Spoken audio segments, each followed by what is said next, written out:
Ian, the afternoon after the night before, what's the mood like in the camp after last night?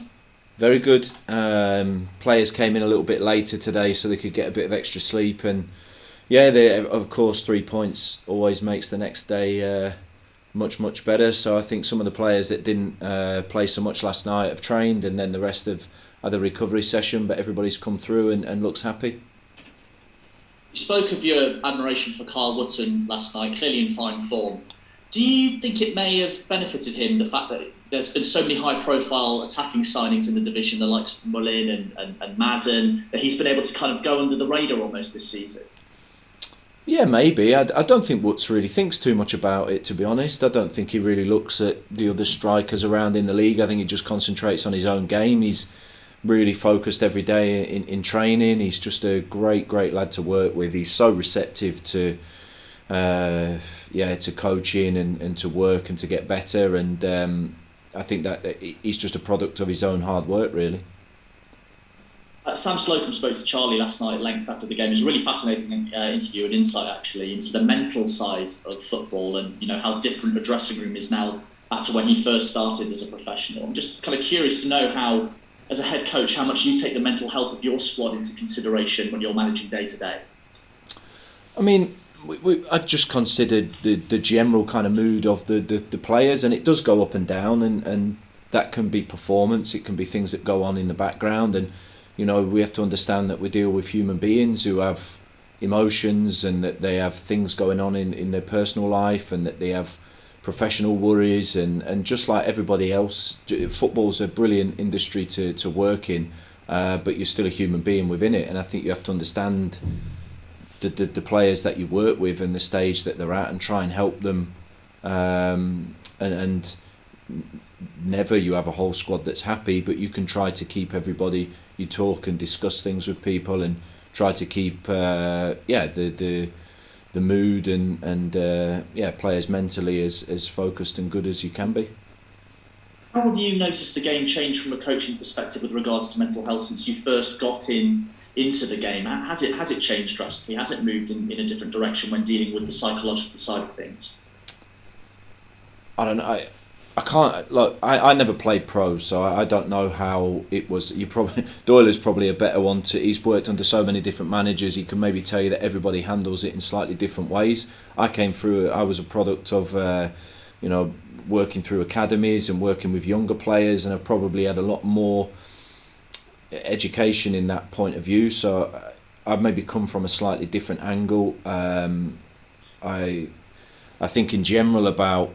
I guess that it's more prevalent to be discussing it and talk about it, but still we work in like a high profile industry which is high performance as well, and there's a lot of demands on that, and being mentally resilient is part of that. So I've worked before with and learnt a lot from sports psychologists. In my previous club we worked with a guy called Dan Abrahams, who for me was one of the best in terms of high performance mindset and developing culture around mindset.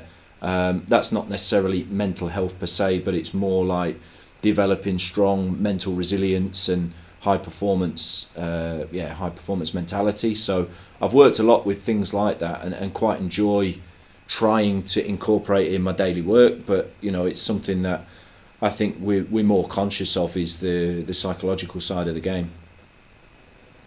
Towards the end of the game last night, you got the Ian Burchnall's Black and White Army. What does that make you feel like on the touchline when you're hearing thousands of people sing that?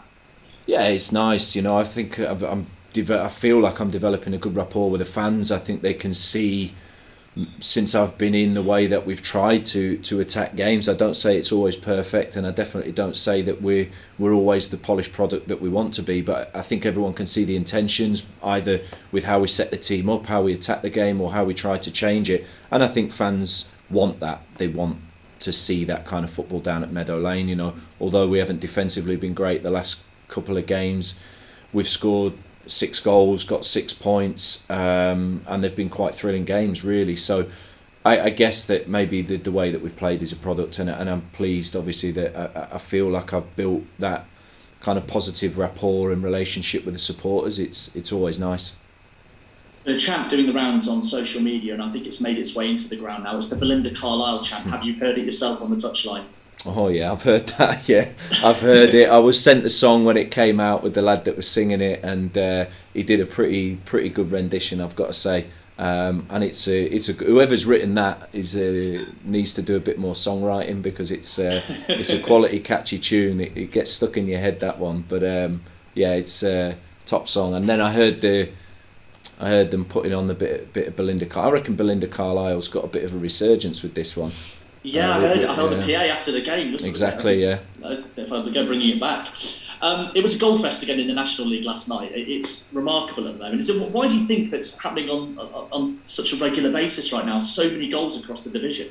I think it especially early in the season, teams are absolutely at it from minute one. You know, you could see Wealdstone last night were coming firing first 20-25 minutes, and every team is kind of fighting for points and believing that they can get something, and I think they've all got that energy. The fans are back in. Every game is competitive across the division at the moment, and so I think, yeah, because of that, you're seeing quite open games. You know, teams are really the teams that maybe you would expect to be smaller clubs or struggling are really having a go, and of course, like the bigger clubs are trying to score goals, so you're seeing really open football at the moment, which certainly for the National League is providing an entertaining product. Finally from me, Maidenhead at the weekend, 3 straight defeats for them in the National League. Seems like a good opportunity to put another 3 points on the board this weekend. Yeah, we're at home again, and we feel so far we're in a kind of good rhythm of gaining points, and of course the last 2 home games have been 2 wins, so we want to continue with that. Maidenhead will obviously be competitive, and they'll be well organised. I guess they'll come here and try and frustrate us, especially after 3 losses. They'll want to try and turn the tide on that. I guess they'll play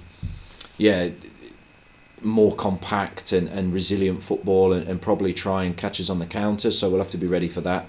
But yeah, it's a game, of course, we want to continue our good form in.